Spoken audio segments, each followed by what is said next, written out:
అందరికీ ప్రత్యేకమైన వందనాలు తెలియజేస్తున్నాను. సమయం చాలా ఆసనం అవుతుంది కాబట్టి త్వరగా దేవుని వాక్యం చదువుకుందాం. పరిశుద్ధ గ్రంథంలోంచి అపోస్తుడైన పౌలు ఫిలిప్పీలకు రాసినటువంటి పత్రిక 1వ అధ్యాయము 21వ వచనం చదువుకుందాం.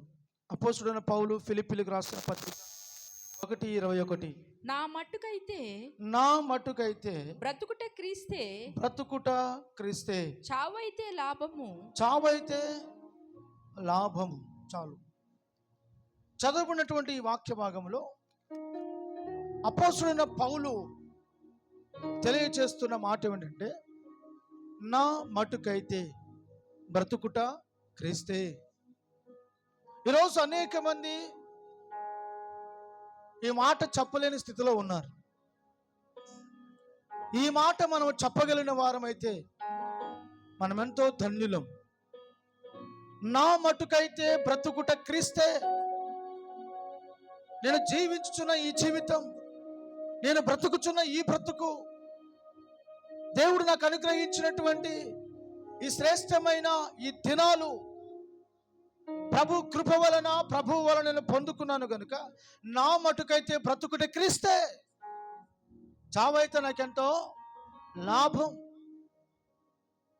చాలా మంది చావు కీడు అనుకుంటారు, కానీ దేవుని వాక్యం సెలవిస్తుంది నాకెంతో లాభం, చావు నాకెంతో లాభం అని పౌలు చెప్తూ ఉన్నాడు. కారణం ఏంటంటే పౌలు క్రీస్తు కొరకు జీవిస్తున్నాడు, పౌలు క్రీస్తుని కలిగి ఉన్నాడు, క్రీస్తు కోసము తన జీవితాన్ని త్యాగం చేశాడు, క్రీస్తు కోసము తన జీవితాన్ని అప్పగించుకున్నాడు కనుక బ్రతుకుట క్రీస్తే. ఈ రోజున నీ బ్రతుకు ఎవరి కోసం? చాలా మంది చెప్తున్న మాట, నా మటుకు నేనైతే నా పిల్లల కోసం బ్రతుకుతున్నానని చెప్పేవాళ్ళు ఉన్నారు, నా మటుకు నేనైతే నా కుటుంబం కోసం బ్రతుకుతున్నానని చెప్పేవాళ్ళు ఉన్నారు, నా మటుకు నేనైతే జీతం కోసం బ్రతుకుతున్నానని చెప్పేవాళ్ళు ఉన్నారు, నా మటుకు నేనైతే నా ఉద్యోగం కోసం బ్రతుకుతున్నానని చెప్పేవాళ్ళు ఉన్నారు. కానీ పౌలు అంటున్న మాట తను సపరేట్ చేసి మాట్లాడుతున్నాడు. నేను నా బిడ్డల కొరకు బ్రతుకుతున్నాను అని చెప్పలేదు, నేను దేవుడు నాకు అప్పగించిన సంఘం కోసం బ్రతుకుతున్నానని చెప్పలేదు. పౌలు ఎన్నో సంఘాలు కట్టాడు, సంఘం కోసం బ్రతుకుతున్నానని చెప్పలేదు. పౌలు చెప్తున్న మాట, నా మట్టుకైతే బ్రతుకుటే క్రీస్తే, క్రీస్తు కొరకు నేను బ్రతుకుచున్నాను అంటున్నాడు. ఈ పూట దేవుడు నీతో మాట్లాడుతూ పరిశుద్ధాత్ముడిని అడుగుతున్న ప్రశ్న, నీవు ఎవరి కోసం బ్రతుకుతున్నావు? నీ బ్రతుకు ఎవరి కోసం, దేని కోసం? ఈ రోజున నీ బ్రతుకు ఎవరి కోసం? కనుక పౌలు వలె నేను బ్రతుకుట క్రీస్తే, చావైతే నాకు మరి లాభం అని చెప్పగలవా? మనం ఎవరి కోసం బ్రతకాలి, దేనికోసం బ్రతకాలి? మనం బ్రతుకుతున్న ఈ బ్రతుకు ఎలా ఉండాలి, ఏ విధంగా ఉండాలి? పరిశుద్ధ గ్రంథంలో నుంచి ఒక్కొక్క వాక్య భాగాన్ని చూద్దాం. చూడండి, పరిశుద్ధ గ్రంథాన్ని తెరిచి అపోస్తలుడైన పౌలు కొరింథీయులకు రాసిన 2వ పత్రిక, అపోస్తలుడైన పౌలు కొరింథీయులకు రాసిన 2వ పత్రిక 15వ అధ్యాయము 5-15, 5వ అధ్యాయము 15వ వచనం. జీవించువారు ఇక మీదట తమ కొరకు కాక తమ నిమిత్తము మృతి పొంది తిరిగి లేచిన వాని కొరకే జీవించుటకు, తన నిమిత్తము మృతి పొంది తిరిగి లేచిన వాని కొరకు జీవించుటకు ఆయన అందరి కొరకు మృతి పొందెనని నిశ్చయించుకొనుచున్నాము. దేవునికి స్తోత్రం. కనుక జీవించువారు ఇక మీదట తమ కొరకు కాక తమ నిమిత్తం మృతి పొందిన క్రీస్తు కొరకు జీవించమని పౌలు తెలియజేస్తున్నాడు. మనం ఎవరి కోసం బ్రతకాలంట? ఎవరి కోసం బ్రతకాలి? క్రీస్తు కోసం బ్రతకాలి. మనుషుల కొరకు, ఆస్తి కొరకు, అంతస్తు కొరకు, ఐశ్వర్యం కొరకు, పిల్లల కొరకు, బంధువుల కొరకు, నీ ఉద్యోగం కోసం, నీ వ్యాపారం కోసం, మరిదేని కొరకు కాక నీవు బ్రతికితే క్రీస్తు కోసమే బ్రతకాలి.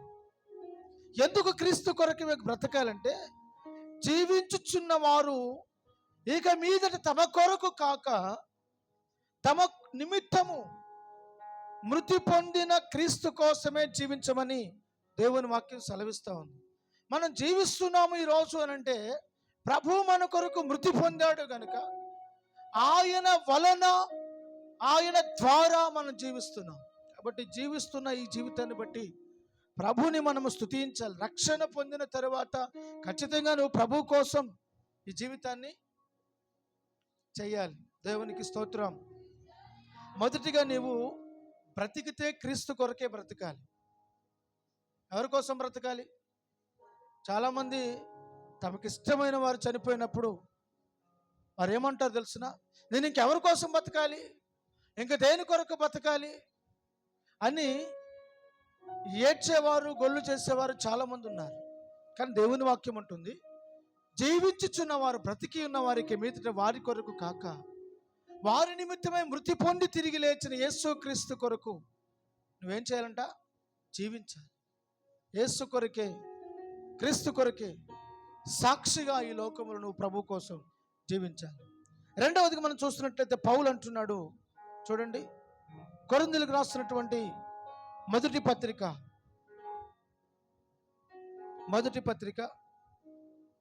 11వ అధ్యాయము మొదటి వచనం చదువుకుందాం. నేను క్రీస్తును పోలి నడుచుకొనుచున్న ప్రకారము మీరు నన్ను పోలి నడుచుకొనుడి. దేవునికి స్తోత్రం. పౌలు నా మటుకైతే బ్రతుకుటే క్రీస్తే అని చెప్పిన పౌలు, క్రీస్తు కోసమే మనం బ్రతకాలి అని చెప్పేటువంటి పౌలు ఈ రెండవ మాటలకు వచ్చి అంటున్నాడు, నేను క్రీస్తును పోలి నడుచుకొనుచున్నాను, మీరు నన్ను పోలి నడుచుకొనుడి.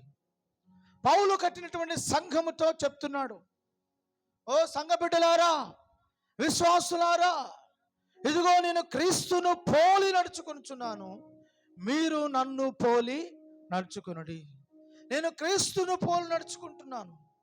ఈరోజు మనము విశ్వాసులమైన మనమైనా, సేవకులమైన మేమైనా ఒకే ఒక మాట చెప్పగలగాలి. ఏమిటి ఆ మాట? నేను క్రీస్తును పోలి నడుచుకొనుచున్నాను. మనం ఎవరిని పోలి నడుచుకుంటున్నాం? మనం ఎవరిని మాదిరిగా పెట్టుకుంటున్నాం? మనం ఎవరి అడుగుజాడలో నడుస్తున్నాం? ఎవరి ఇష్టానుసారంగా మనం జీవిస్తున్నాం? ఎవరి కోసం మనం ఈ లోకంలో బ్రతుకుతున్నామో చాలా జాగ్రత్తగా మనం ఆలోచించాలి. పౌలు అంటున్నాడు, నేను క్రీస్తును పోలి నడుచుకుంటున్నాను. నా మాదిరి క్రీస్తే, నాకు మాదిరిగా ఉన్నవాడు క్రీస్తే. ఈ రోజున నువ్వు ఎవరిని నువ్వు ముందు పెట్టుకుంటావు? చాలామంది వారికి ఇష్టమైన వ్యక్తులను, వారికి ఇష్టమైన మనుషులను, వారికి ఇష్టమైన వ్యక్తులను వారికి రోల్ మోడల్గా పెట్టుకుంటారు, మాదిరిగా పెట్టుకుంటారు. కొందరు ఇళ్ళకపోతే వారి ఇళ్ళల్లో టీవీల మీద, ఫ్రిడ్జ్ల మీద, డోర్ల మీద వారికి ఇష్టమైనటువంటి మనుషుల ఫొటోస్ ఉంటాయి. ఏమండి, ఎవరు వీళ్ళు అని అంటే మా హీరో, నా హీరో అని చెప్తూ ఉంటారు. మాకు ఇష్టమైన వ్యక్తి అని చెప్తూ ఉంటారు. వారి ఇళ్ళలో ఫోటోలు గమనిస్తే, ఈ ఫోటో ఎందుకు పెట్టుకున్నావు అని అడిగితే, ఈమె నాకు ఇష్టమైన వ్యక్తి, ఇతను నాకు ఇష్టమైన వ్యక్తి, నేను వారి అడుగుజాడలో నడుస్తున్నాను, వారంటే నాకు చాలా ఇష్టం అని చెప్పేవాళ్ళు ఉన్నారు. కానీ పౌలు అంటున్నాడు, నా మటుకైతే బ్రతుకుట క్రీస్తే, చావైతే నాకు లాభం. నేను క్రీస్తు కొరకు బ్రతుకుతున్నాను. పౌలు అంటున్నాడు, నేను క్రీస్తును పోలి నడుచుకుంటున్నాను. ఆయన అడుగుజాడలో నేను అడుగులు వేస్తున్నాను. ఆయనకి ఇష్టమైన మార్గాల్లో నడుచుకుంటున్నాను. ఆయనకి ఇష్టమైన పనులని నేను చేస్తున్నాను. కనుక మీరు నన్ను పోలి నడుచుకొనుడి. మనం అందరం కూడా మనుషులను, వ్యక్తులను, వస్తువులను, వాటిని మన గురిగా పెట్టుకుని నడుచుకోకూడదు. నీ కొరకు రక్తం చిందించిన యేసయ్య, నీ కొరకు ప్రాణం పెట్టిన యేసయ్య, నిన్ను సంరక్షించి, పోషించి, నడిపించి, నీకు ఆయుష్కాలం అంతా కూడా తన సన్నిధి తోడుగా ఉంచి నిన్ను దీవించు యేసు క్రీస్తుని నీవు గురిగా పెట్టుకొని నీవు క్రీస్తు కోసమే నీవు బ్రతకాలి. ఆయనను పోలి నడుచుకోవాలి. నిన్ను చూసిన వాళ్ళు యేసును చూసినట్లుగా ఉండాలి. నీవు ఆయన ప్రతిబింబమై ఈ లోకంలో బ్రతకాలి. దేవునికి స్తోత్రం. హల్లెలూయా, హల్లెలూయా. ప్రేమ, జాలి, దయా, కనికరం కలిగిన నీ ముఖము చూడాలని. ప్రేమ, జాలి, దయా, కనికరం కలిగిన నీ ముఖము చూడాలని నాలో ఆశ కలుగుచున్నది. నా ఆశలు నాలో ఆశ కలుగుచున్నది. నా ఆశంత నీవేనయ్యా. నిన్ను చూడాలని, నిన్ను చేరాలని నాకు, నీతో ఉండాలని కోరిక, నీలా ఉండాలని తలంపు నా హృదయంలో ఉప్పొంగే. నీ గానమే నా హృదయంలో ఉప్పొంగి, నీ ధ్యానమే నీ గానమే. నిన్ను చూడాలని యేసయ్యా, నిన్ను చేరాలని. హల్లెలూయా. పౌలు జీవితంలో ఒక ఆశ, బ్రతికితే క్రీస్తు కొరకే బ్రతకాలి. గురి కలిగి ఉంటే క్రీస్తు మీదే గురి కలిగి ఉండాలి. ఆయన స్వభావమును ధరించుకున్న వాడినై ప్రతిబింబించాలి. దేవునికి స్తోత్రం. ఆయన ప్రతిబింబమునై ఈ లోకంలో బ్రతకాలి అనే ఆశ. కనుక అవమానించిన వారిని కూడా యేసుక్రీస్తు క్షమించినట్టే మనము క్షమించగలగాలి. అదే క్రీస్తును పోలి బ్రతకడం. క్షమించిన ప్రభువు క్షమించినట్లుగా మనం క్షమించగలిగితే అది క్రీస్తును పోలి నడుస్తున్న జీవితం. మన ప్రవర్తనలో యేసుక్రీస్తు యొక్క స్వభావం కనిపించాలి. అప్పుడు నీవు క్రీస్తును పోలి నడుచుకొంచున్నావు. దేవునికి స్తోత్రం. హల్లెలూయా. మూడవది మనం చూస్తున్నట్లయితే ఫిలిప్పీలకు రాసిన పత్రిక 4వ అధ్యాయము 11వ వచనం చదువుకుందాం. ఫిలిప్పీలకు రాసిన పత్రిక 4వ అధ్యాయం 11వ వచనం. నాకు కొదువ కలిగినందున నేను ఎలాగూ చెప్పుటలేదు. నేను ఏ స్థితిలో ఉన్నను ఆ స్థితిలో సంతృప్తి కలిగి నేర్చుకుని ఉన్నాను. దేవునికి స్తోత్రం. హల్లెలూయా. పౌలు ఏ స్థితిలో ఉన్నప్పటికీ దేవునికి కృతజ్ఞతాస్తుతులు చెల్లించడం మర్చిపోవడం లేదు, విడిచిపెట్టడం లేదు. పౌలు జైల్లో ఉన్నప్పటికీ దేవుని స్తుతిస్తూ ఉన్నాడు. చెరసాలలో బంధించబడినప్పటికీ దేవుని గణపరుస్తూ ఉన్నాడు. ఇశ్రాయేలు ప్రజలు శ్రమలలో ఉన్నప్పటికీ వారు అనుదినం దేవునికి మొరపెడుతున్నారు, స్తుతిస్తున్నారు. నిట్టూర్పుల మధ్యలో, నిరాశల మధ్యలో, దిక్కుతోచని స్థితుల మధ్యలో, అంధకారం నిన్ను అలుముకున్నప్పుడు కూడా, చీకటి నిన్ను ఆవరించినప్పటికీ నీవు దేవునికి కృతజ్ఞతాస్తుతులు చెల్లించాలి. ఏ స్థితిలో ఉన్నా, ఎక్కడున్నా, ఏ పరిస్థితిలో ఉన్నా, పరిస్థితులు బాగోకపోయినా, దుఃఖ సాగరంలో మునిగినా, అపవాది చుట్టూ మనుషులు చేరి నిన్ను హేళన చేస్తున్నా, అవమానిస్తున్నా, గాయపరచబడుతున్నా, నువ్వు నలిగిపోతూ దుఃఖ సాగరంలో భయంకరమైన గందరగోళ పరిస్థితులు ఉన్నప్పుడు, ప్రభువా నీకు స్తోత్రం, తండ్రి నీకు స్తోత్రం, నాయన నేను ఈ స్థితిలో ఉన్నాను, నన్ను ఈ స్థితిలో ఉంచినందుకు నీకు స్తోత్రం. నన్ను ఈ పరిస్థితుల మధ్యలో ఉంచినందుకు స్తోత్రం. క్రైస్తవుడా, మర్చిపోవద్దు, మేలు కలిగినప్పుడు దేవుని స్తుతించడం కాదు, బాధ కలిగినప్పుడు కూడా నువ్వు దేవుని స్తుతించ. నిన్ను పొగిడినప్పుడు దేవుని స్తుతించడం కాదు, నేను అవమానించబడినప్పుడు కూడా, నువ్వు అవమానాన్ని పొందుతున్నప్పుడు కూడా దేవానికి స్తోత్రం అని చెప్పాలి. హల్లెలూయా. నీవు అన్నీ బాగుండి సంతోషంతో ఉన్నప్పుడు దేవా స్తుతించడం కంటే కూడా, బాధలో బందీఖానాలలో ఉన్నప్పుడు, నీ శరీరంలో ఆరోగ్యం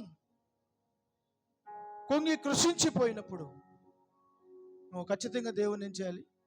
స్తుతించాలి. సంతృప్తి కలిగి నువ్వు ప్రభుని స్తుతించాలి. యోబు తన జీవితంలో అన్నీ ఉన్నప్పుడు దేవుని స్తుతించాడు, అన్నీ పోగొట్టుకున్నప్పుడు కూడా దేవుని స్తుతించాడు. యెహోవా ఇచ్చెను, యెహోవాయే తీసుకున్నాను, ఆయన నామమునకు స్తుతి కలుగును గాక. అంతే, ఇంకొక మాట మాట్లాడలా, తన నోటి నుంచి మరొక మాట రాలా. ఈరోజు నీకు ఏదైనా తక్కువైతే గణుకుతాం, సనగటం, తిట్టుకోవడం, రకరకాలుగా నువ్వు నిందించుకోవడం, ఇతరులను నిందించడం, ఇతరుల మీద దుమ్మెత్తిపోయడం, ఇది నీకు సరి అయినది కాదు. Praise the Lord. హల్లెలూయా. సంతృప్తి కలిగి ఉండు, దేవునికి ఇచ్చిన దాంతో తృప్తి చెందు. చాలా మంది జీవితాల్లో అప్పులు ఎందుకో తెలుసా? దేవుడు ఇచ్చిన దాంతో తృప్తి చెందక ఇంకా కావాలి, ఇంకేదో కావాలి. వాళ్ళ ఇంట్లో ఉంది, మన ఇంట్లో లేదు, వాళ్ళ దగ్గర ఉంది, మన దగ్గర లేదు, వాళ్ళు తెచ్చుకున్నారు, మాకు లేదు అని అప్పు చేయడం, అప్పు వెంబడి అప్పు, అప్పు వెంబడి అప్పు, అప్పులు చేసి తర్వాత తిప్పలు పడతా ఉంటారు. ఉన్నదాంతో తృప్తి చెందకుండా అప్పులు చేయడం, అప్పులు చేయలేక తీర్చలేక బాధలు పడడం. సంతృప్తి, ఉన్నదాంతో సర్దుకోవడం, ఉన్నదాంతో సంతృప్తి చెందడం. పౌలు అంటున్నాడు, నేను ఏ స్థితిలో ఉన్నా ఆ స్థితిలోనే సంతృప్తి కలిగి ఉండా నేర్చుకున్నాను. నేర్చుకున్నారా? పౌలు నేను నేర్చుకున్నాను అంటున్నాడు. నువ్వు నేర్చుకో, ప్రభు పాదాల దగ్గర నేర్చుకో, ప్రభువు నేర్పిస్తాడు. లేని దాని కొరకు ఆరాటపడకు, నీకు అందని దాని కొరకు పరిగెత్తకు, అందని ఆకాశానికి నిచ్చెన వేయకు, ఉన్నతమైన వాటి వైపు చూడకు, కలిగి ఉన్న దాంతో తృప్తి పొందు. నీకు లేకపోతే దేవుడు ఇస్తాడు, ఇచ్చే వరకు వేచి ఉండు. రే,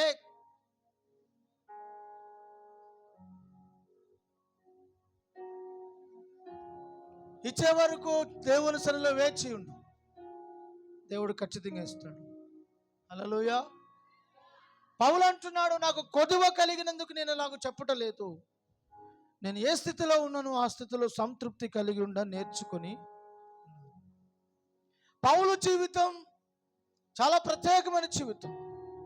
పౌలే సాక్ష్యం ఇస్తున్నాడు, నేను క్రీస్తు కోసం బ్రతుకుతున్నాను, క్రీస్తును పోలి బ్రతుకుతున్నాను, సంతృప్తి కలిగి ఉండ నేర్చుకున్నాను. మరొక విషయం చూద్దాం. పేతురు రాసిన మొదటి పత్రిక, పేతురు రాసిన మొదటి పత్రిక మొదటి అధ్యాయం 15వ వచనం. నేను పరిశుద్ధుడనై ఉన్నాను గనుక, నేను పరిశుద్ధుడనై ఉన్నాను గనుక మీరును పరిశుద్ధులై ఉండుడని వ్రాయబడి ఉన్నది. పేతురు రాసిన పత్రిక మొదటి పత్రిక మొదటి అధ్యాయం 15వ వచనం. కాగా మీరు విధేయులకు పిల్లలై, కాగా మీరు విధేయులకు పిల్లలై మీ పూర్వపు అజ్ఞాన దశలో, మీ పూర్వపు అజ్ఞాన దశలో మీకుండిన ఆశలు అనుసరించి, మీకుండిన ఆశలను అనుసరింపక. దేవునికి స్తోత్రం. హల్లెలూయా. అంటే పూర్వపు మనకున్న ఆశలు ఏ దశ అంటే అది అజ్ఞాన దశ. అజ్ఞాన దశ అంటే జ్ఞానము లేని దినాలు. కొంతమందికి ఎన్ని సంవత్సరాలు ప్రభువులోకి వచ్చి జీవిస్తున్నా, ఎన్ని సంవత్సరాలు ప్రభుతో నడుస్తున్నా వాళ్ళ జ్ఞానం రాదు, జ్ఞానం వారికి తెలియదు, జ్ఞానం నేర్చుకోరు. అసలు జ్ఞానం ఎలా వస్తుంది? జ్ఞానం ఎలా వస్తుంది తెలుసా? జ్ఞానం ఎలా వస్తుందో నీకు తెలిస్తే నువ్వు జ్ఞానం నేర్చుకుంటావు. జ్ఞానమే అన్నిటికీ మూలం. జ్ఞానం ఎలా వస్తుందంటే యెహోవా యందలి భయభక్తులు కలిగి ఉండడమే జ్ఞానమునకు మూలం. నీకు జ్ఞానం రావాలి అంటే దేవుని యందు భయభక్తులు కలిగి ఉండాలి. అంటే జ్ఞానం కలిగిన స్త్రీ తన కుటుంబాన్ని కట్టుకుంటుంది, జ్ఞానం కలిగిన వ్యక్తి తన జీవితాన్ని కట్టుకుంటాడు. ప్రభు అంటున్నాడు, జ్ఞానము లేక నా జనులు నశించిపోతున్నారు. అంటే జ్ఞానము లేని ప్రతి ఒక్కడు నాశనం అవుతాడు. మరి మనం నాశనం కాకుండా ఉండాలి అని అనుకుంటే జ్ఞానం కలిగి జీవించాలి. జ్ఞానం మార్కెట్లో దొరకదు.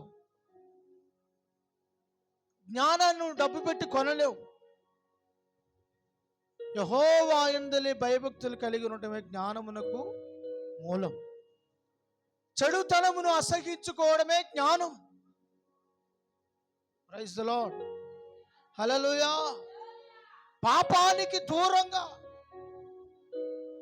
పాపాన్ని విడిచిపెట్టడమే జ్ఞానం. అజ్ఞాన దశ దాన్ని అంటున్నాడు. పూర్వము అజ్ఞాన దశలో మీకుండిన ఆశలను అనుసరింపక. అంతకుముందు నీకు ఏ ఆశలు ఉన్నాయో ఇప్పుడు అయ్యే ఆశలు ఉన్నాయా? అంతకుముందు నువ్వు ఏ పనులు చేస్తున్నావు ఇప్పుడు అయ్యే పనులు చేస్తున్నావా? క్రీస్తుని ఎరుగక మునుపు, ప్రభు దగ్గరికి రాక మునుపు నీ బ్రతుకు ఎలా ఉందో ఇప్పుడు కూడా అలాగే ఉంటే నువ్వు ఇంకా పూర్వపు అజ్ఞాన దశలో ఉన్నావు. నీకు ఇంకా జ్ఞానం రాలా, నీకు ఇంకా తెలివి రాలా, నీకు ఇంకా బుద్ధి రాలా, నీకు ఇంకా జ్ఞానం రాలా. పెద్దలు అంటుంటారు కదా, వాడికి ఎంత చెప్పినా జ్ఞానం రాదండి, ఏమిటో అర్థం కాదు. మూర్ఖులండి, మూర్ఖులు. మూర్ఖుడికి ఎంత చెప్పినా అర్థం కాదు. మూర్ఖుడు తను పట్టిన కుందేలకు 3 కాళ్ళు అంటాడు.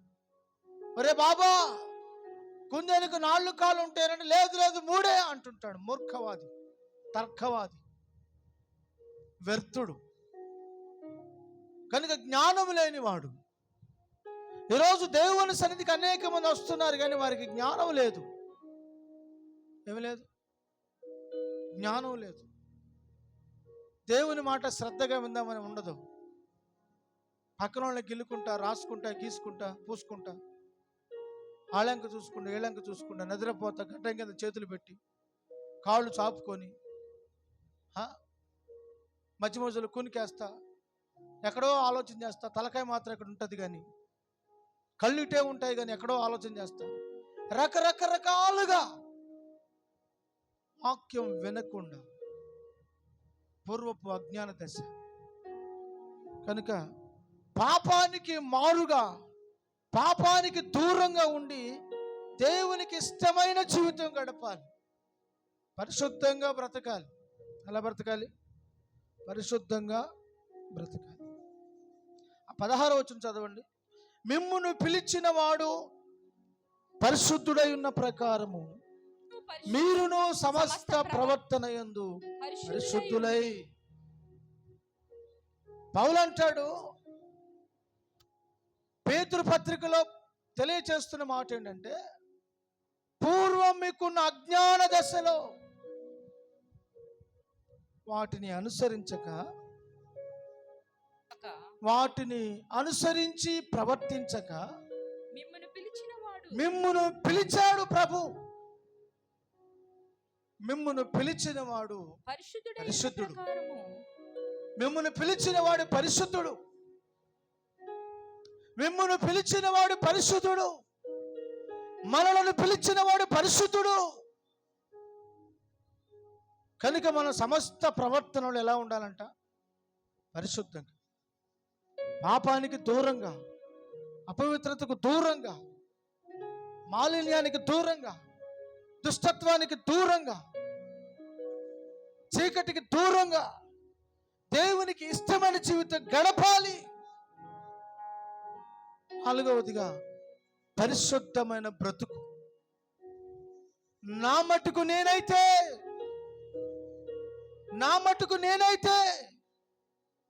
పరిశుద్ధంగా బ్రతుకుతానని తీర్మానం చేసుకో. ఉందా నీకు ఈ తీర్మానం? నేను దేవుని కోసం ఒక పరిశుద్ధమైన బ్రతుకుతాను తీర్మానం ఉందా? అందరిలాగా కలిసిపోవాలండి. కూరలో ఉప్పులాగా కలిసిపోతాను. కొంతమంది చూడండి, నలుగురితో కలిస్తే నలుగురిలో వాళ్ళొకళ్ళలాగా కలిసిపోతారు. ప్రత్యేకత ఉండదు. నేను ఎవరిని, నన్ను ఎందుకు పిలిచాడు దేవుడు, నా పిలిపేంటి, నా ఎడల దేవుని సంకల్పం ఏంటి, ఏమి పట్టవు వాళ్ళకి. అటుపోతే వాళ్ళతో కలిసిపోవాలి, ఇటుపోతే ఇటు కలిసిపోవాలి. అర్థమైందండి? నల్లోళ్ళతో నల్లగా, తెల్లోళ్ళతో తెల్లగా, పచ్చోళ్ళతో పచ్చగా, పసుపులతో పసుపుగా. అర్థమైందండి? ఎరుపు రంగులతో ఎరుపు రంగులాగా కలిసిపోవాలి. ఎటు వెళితే అటు కలిసిపోవడమే మన పని. అందరిలో నీవు ఉండాలి, కానీ అందరిలో ప్రత్యేకంగా. దేవునికి స్తోత్రం. పౌలు అంటున్నాడు, పరిశుద్ధుడనై బ్రతుకుతున్నాను. పరిశుద్ధంగా బ్రతకాలి. ఐగుప్తులో యోసేపు సోదరులకు లోబడక, ఆ వ్యక్తులతో కలిసిపోక, ప్రత్యేకంగా తన పరిశుద్ధ జీవితాన్ని కాపాడుకున్నాడు. శోధనకు లొంగిపోక జయించి తన పరిశుద్ధతను కాపాడుకున్నాడు. హల్లెలూయా. ఈ రోజున నువ్వు శోధనలో, వేదనలో కృంగిపోయి, సతికిలి పడిపోయి, నువ్వు సమాధాన పడిపోతున్నావా? రాజీ పడిపోతున్నావు లోకంతో? లేక జయించిన వ్యక్తివై పరిశుద్ధంగా ప్రభు కోసం జీవిస్తున్నావు? చూడండి, మరొక విషయాన్ని కూడా తెలియజేస్తాను. ఫిలిప్పీయులకు రాసిన పత్రిక 3వ అధ్యాయం 13, 14 వచ్చిన చదువుకుందాం. ఫిలిప్పీయులకు రాసిన పత్రిక 3వ అధ్యాయము 13, 14 వచ్చిన చదువు. సహోదరులారా, నేను ఇదివరకే పట్టుకొని ఉన్నానని తలంచుకొనను. అయితే ఒకటి చేయుచున్నాను, వెనుక ఉన్నవి మరిచి ముందున్న వాటి కొరకై వేగిరపడుచు క్రీస్తు యేసునందు దేవుని ఉన్నత పిలుపునకు కలుగు బహుమానమును పొందవలెనని గురి యొద్దకే పరిగెత్తుచున్నాను. కాబట్టి చాలు. దేవునికి స్తోత్రం. పౌలు అంటున్నాడు, వెనుకున్న వాటిని మరచి ముందున్న వాటి కొరకే పరిగెత్తుచున్నాను. వెనుకున్న వాటిని మరచి తన జీవిత లక్ష్యం ఏమిటి? తను గురి యొద్దకే పరిగెత్తుచున్నాను. క్రీస్తు యేసునందున్న ఉన్నతమైన దేవుని పిలుపుకు కలుగు బహుమానం పొందవలని గురి యొద్దకు. అందరు చెప్పండి, గురి యొద్దకు. అందరు చెప్పండి, గురి యొద్దకు. ముందున్న వాటి కొరకు, వెనుకున్న వాటిని మరచి పరిగెత్తుచున్నాను. మరి ఈరోజు నువ్వు దేనికోసం పరిగెడుతున్నావు? చాలా మంది ఉదయం లేవగానే ఉరుకులు పరుగులు. దేనికోసం పరిగెడుతున్నావు? ఉదయకాలమే పరిగెడుతున్నావు కదా. నీ పరుగు దేనికోసం? పౌలు అంటాడు, నా పరుగు నా పిలుపు కొరకే, నా పిలుపు గురి యొద్దకే, నా లక్ష్యం ప్రభు కోసమే. నా జీవితం క్రీస్తు కోసమే. గురి చూడని వాని వల్ల నేను పరిగెత్తడం లేదు. గాలికి పోట్లాడినట్లుగా నేను పోట్లాడటం లేదు. నేను ఒక గురి కలిగి ఉన్నాను, ఒక దర్శనం కలిగి ఉన్నాను. ముందున్న వాటి కొరకు పరిగెడుతున్నాను. చాలామంది జీవితంలో వెనుకున్నవి. కొంతమందికి మాటి మాటికి వెనక్కి తిరిగి చూసే అలవాటు బాగా ఉంది. వాళ్ళకు ముందు చూపు తక్కువ, వెనక చూపు ఎక్కువ. అర్థమవుతుందా? ముందు చూపు తక్కువ, వెనక చూపు ఎక్కువ. వాళ్ళ తలకాయ దేవుడు ముందుకు పెడితే వాళ్ళ తలకాయ మాటికి వెనక్కి తిరుగుతాం. ప్రభు తలకాయ ముందుకు పెట్టి ముందుకు చూడరని చెప్తే, లేదు ప్రభు నా తలకాయ పాములాగా వెనక్కి తిరుగుతాం. పదపదాగా వెనక్కి తిరిగి చూసే అలవాటు. ముందుకు పరిగెత్తు. ముందుకు పరిగెడితే కన్నా ఆయన ఒకసారి వెనక్కి తిరిగి చూస్తాను అంటే ఉప్పు స్తంభం అయిపోయింది. వెనుదిరిగి చూడక నాగటి మీద చెయ్యి వేశావు. వెనక తట్టు చూచువాడు నా రాజ్యానికి పాత్రుడు కాదు. నాగటి మీద చెయ్యి వేశావు. కష్టమో నష్టమో ముందుకే సాగిపో.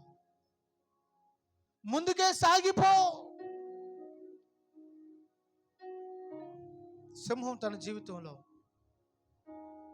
చివరి దశలో మరణపు అంచులలో ఉన్నప్పటికీ కూడా తను చచ్చిపోతాను తనకి తెలిసిన చివరి కొన ఊపిరి తెచ్చుకొని ఒక అడుగు ముందుకు వేసి తన ప్రాణాన్ని వదిలేస్తుంది. హల్లెలూయా. యేసుక్రీస్తు ప్రభువు కూడా సిలువలో తన చేతులు చాపి చివరి శ్వాస ముందుకు అడుగు వేసి ప్రాణం తలదించాడు. హల్లెలూయా, హల్లెలూయా. కనుక నీ జీవితంలో వెనుకున్న వాటిని మరచి, వెనుకున్నటువంటి వ్యక్తులను మరచి, నీకు కీడు చేసిన వారిని, హాని చేసిన వారిని, నష్టం చేసిన వారిని, ఇబ్బందులో పెట్టిన వారిని, అవమానించిన వారిని, గేలి చేసిన వారిని, నిన్ను గూర్చి బహిరంగంగా ప్రకటించిన వారిని మర్చిపోయి మరలా వారికి నువ్వు మేలు చేస్తూ ముందున్న వాటి కొరకు పరిగెత్తు. హల్లెలూయా, హల్లెలూయా, హల్లెలూయా.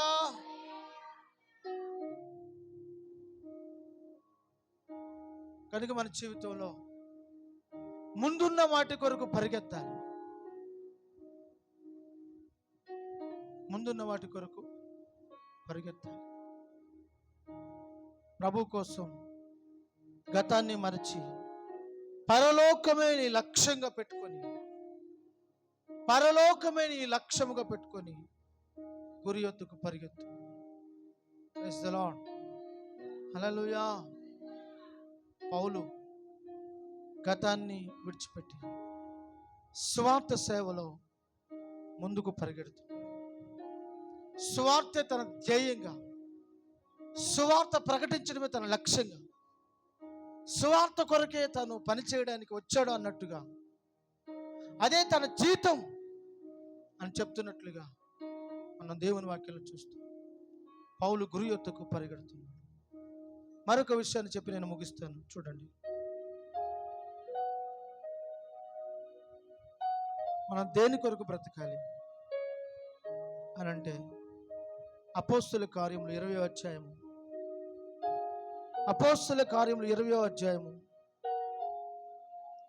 24వ వచనం చదువుకుందాం.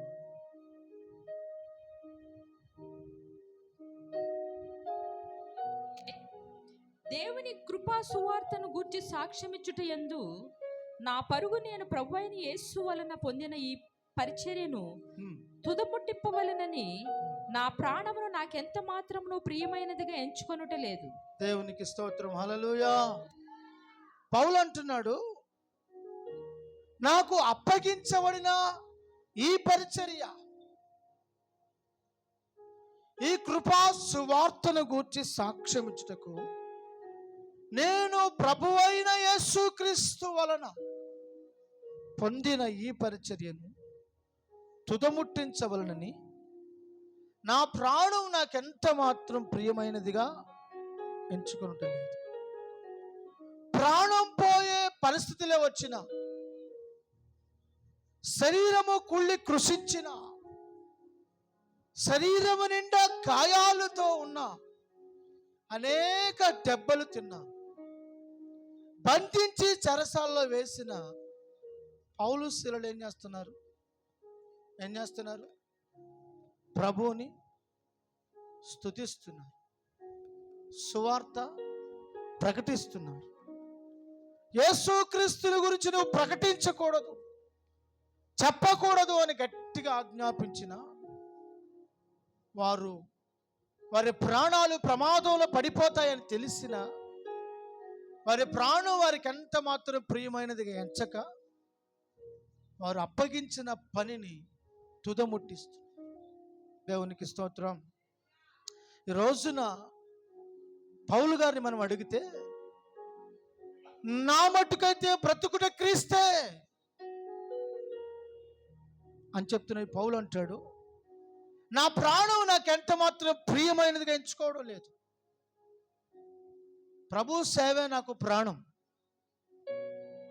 ప్రభు యొక్క సంఘమే నాకు ప్రియమైనది, నాకు అప్పగించబడిన పరిచర్య ప్రియమైనది, నాకు అప్పగించిన ఆత్మలు ప్రియమైన వారు అని తన ప్రాణం ప్రియమైనదిగా ఎంచక అప్పగించిన పనుల బాధ్యత కలిగి ఉన్నాడు. ఈరోజు దేవుడు నీకు అప్పగించిన విశ్వాస జీవితం, విశ్వాసాన్ని కాపాడుకుంటూ నువ్వు బాధ్యత కలిగి ఉన్నావా? దేవుని మందిరములో బాధ్యత. కొంతమంది ఇంట్లో పిల్లలు ఎదుగుతారు కానీ ఇల్లు వాళ్ళది కాదన్నట్టుగా ప్రవర్తిస్తారు. ఆ కుటుంబం తనది కాదన్నట్లుగా భార్య భర్తలు ఉంటారు. కొంతమంది అందరు కాదండి, మీరందరూ మంచోళ్ళు, మీరందరూ చాలా మంచోళ్ళు, చాలా బాధ్యత కలిగిన వాళ్ళు, చెప్పిన పని చెప్పినట్టు చేస్తారు, మీరు లోబడతారు, మీరు ఆశీర్వదించబడిన వాళ్ళు. కొంతమంది ఉంటారు, ఎక్కడ పని చెప్తారో తప్పించుకొని పారిపోయే వాళ్ళు ఉంటారు, ముందు ముందే బయటకు వెళ్ళిపోయే వాళ్ళు ఉంటారు. దేవుడు వాళ్ళని ప్రేమించి ఒక బాధ్యత అప్పగిస్తే ఆ భారాన్ని మోయడానికి ఇష్టం ఉండదు. కొంతమందికి బరువులు మోయడం అన్నా, బాధ్యతగా ఉండడం అన్నా, కనిపెట్టుకోవడం అన్నా, ఎదురు చూడడం అన్నా, పని చేయడం అన్నా ఇష్టం ఉండదు. వాళ్ళకి ఏ కాడికి వాళ్ళని ఫ్రీగా వదిలేయాలి. ఏం చేయాలి? ఫ్రీగా వదిలేయాలి. వాళ్ళు ఏం చేసినా శబాష్ శబాష్ సూపర్ చేసాం అనాలి. అర్థమవుతుందా? వాళ్ళు ఎట్లా ప్రవర్తించినా, ఎలా కూర్చున్నా, ఎక్కడికి వెళ్ళిపోయినా, చెప్పకుండా వెళ్ళిపోయినా వెరీ గుడ్, నైస్ అంటుండాలి. వాళ్ళని పొగుడుతూ ఉండాలి.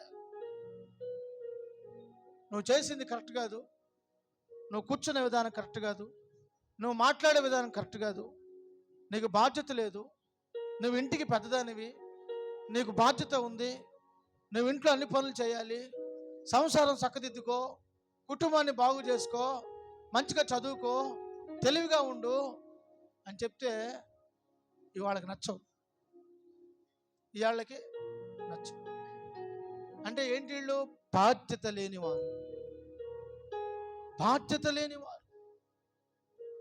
దేవుడు నీకు కుటుంబ బాధ్యత అప్పగిస్తాడు, సంఘ బాధ్యతను అప్పగిస్తాడు, సంసార బాధ్యతను అప్పగిస్తాడు, ఉద్యోగ బాధ్యతను అప్పగిస్తాడు. నీ కర్తవ్యం చదువు నీకు ప్రస్తుతం ఉన్న బాధ్యత. దేవుడు నీకు అప్పగించినది ఏదైనా, ఉద్యోగమైనా, వ్యాపారమైనా, ఇంకేదైనా, దేవుడు నీకు ఇచ్చిన దాంట్లో నువ్వు ఎలా ఉండాలి? బాధ్యత కలిగి ఉండాలి, నమ్మకంగా ఉండాలి. దేవునికి స్తోత్రం. కనుక పౌలు దేవుడు ఆయనకు అప్పగించిన ఆ పనిలో ఎంతో నమ్మకంగా ఉన్నాడు. మోషే తనకు అప్పగించబడినటువంటి దేవుని పని అంతటిలో, దేవుని ఇల్లు అంతటిలో నమ్మకంగా ఉన్నాడు. దేవుడు తన దగ్గర చేర్చుకోవడానికి దేశంలో నమ్మకస్తులైన వారి కొరకు ప్రభు వెతుకుతున్నాడంట. హల్లెలూయా. నమ్మకమైన వ్యక్తులు దేవునికి చాలా అవసరం. అపనమ్మకస్తులు దేవునికి అవసరం లేదు. కనుక దేవునికి అప్పగించినటువంటి పరిచర్యలో బాధ్యత కలిగి నీ వంతు ఏంటో తెలుసుకొని, నీ భాగం ఏంటో తెలుసుకొని నువ్వు బాధ్యత కలిగి ఉండాలి. దేవునికి స్తోత్రం. హల్లెలూయా. నువ్వు బాధ్యత కలిగి పనిచేస్తున్న దగ్గర, నువ్వు బాధ్యత కలిగి ఆ బాధ్యతను భుజం మీద ఎత్తుకున్నప్పుడు కష్టాలు వస్తాయి, నష్టాలు వస్తాయి, అవమానాలు వస్తాయి, నిందలు వస్తాయి. అయినా నీకు అప్పగించబడిన ఆ బాధ్యతలో చివరి శ్వాస వరకు నువ్వు పోరాడాలి, నిలవాలి, జయించాలి. జయ జీవితంతో ఆ బాధ్యతను ముగించాలి. దేవునికి స్తోత్రం. హల్లెలూయా. ప్రభు మీకు అటువంటి కృప అనుగ్రహించును గాక. అందరూ మోకరించండి, ప్రార్థన చేసుకుందాం. ప్రతి ఒక్కరు మోకరించి, నా మటుకైతే బ్రతుకుట క్రీస్తే అనే పౌలు మాట మాత్రమే కాదు, విశ్వాసిగా ప్రభువా పౌలుతో నేను ఏకీభవిస్తున్నాను. ఇది నా మాట కూడా, నా మాట కూడా. నా జీవితం నీ కొరకే, నా జీవితం నీ మహిమ కొరకే. నీ కొరకు నేను బ్రతుకుతానయ్యా. నాకు అప్పగించబడిన దానిలో నేను నమ్మకంగా ఉంటాను. నేను గురు యొద్దకే పరిగెడతాను. నేను పరిశుద్ధ జీవితాన్ని కలిగి జీవిస్తాను. నేను సంతృప్తి కలిగి ఉంటాను. నిన్ను పోలు నడుచుకుంటానయ్యా. నీకోసమే బ్రతుకుతాను. తీర్మానంతో ప్రార్థన చేసుకున్నాను. దేవుని సేవకులు మీ కొరకు ప్రార్థన చేస్తున్నాను. అందరూ ప్రార్థనలోకి వచ్చి